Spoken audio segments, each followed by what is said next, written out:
నిన్ను ఎలా కన్విన్స్ చేయాలి? అక్క ప్రాజెక్ట్ వర్కా? కాదే, నా లైఫ్ వర్క్. లైఫ్ వర్కా?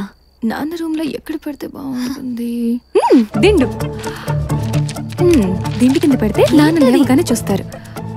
కాదు కాదు, నాన్న నన్ను క్షమించు, నేను అబ్బాయిని ప్రేమించాను, వెళ్ళిపోతున్నాను. ఏంటి లేచిపోతున్నావా? బుద్ధుందా నీకు? నా లవ్ విషయం ఇంట్లో ఎలాగో ఒప్పుకోరు, వాళ్ళని కన్విన్స్ చేయలేనని ఇలా చేస్తున్నా. ఇలా చేస్తే నాన్న ఎప్పటికీ నేను ఇంట్లోకి రానివ్వడు. ఓసి పిచ్చి మొహమా, టెన్షన్ పడకు.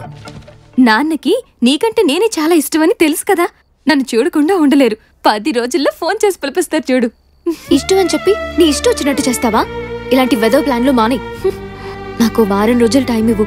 నాన్నని బావని ఎలాగైనా కన్విన్స్ చేసి నీ లవ్ మ్యారేజ్ నేనే చేయిస్తా,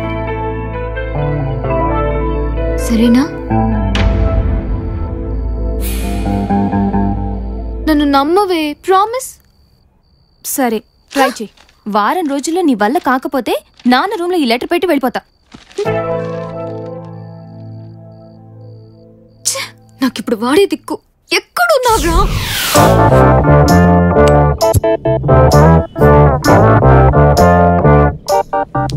ఎక్స్క్యూజ్ మీ.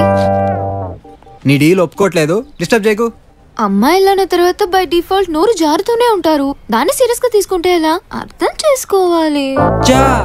నిన్న ఎంత బలుపుతో మాట్లాడావే, ఇప్పుడు వచ్చి బతిమాలుతున్నావా? అవసరం కదండి. ఎంత క్లారిటీ.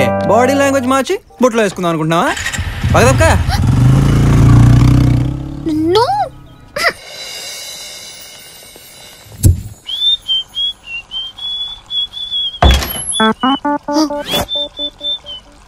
అభి గారు, నువ్వేంటి ఇక్కడ? మీరు ఇక్కడ ఉన్నారా? మీకోసం ఊరంతా వెతుకుతున్నాను. పర్సనల్ పనిలో ఉన్నానే, కనిపించట్లేదా? వెయిట్ చేసేంత టైం లేదండి. మీరు వర్క్ స్టార్ట్ చేస్తే ఐ టెల్ యు. ప్లీజ్.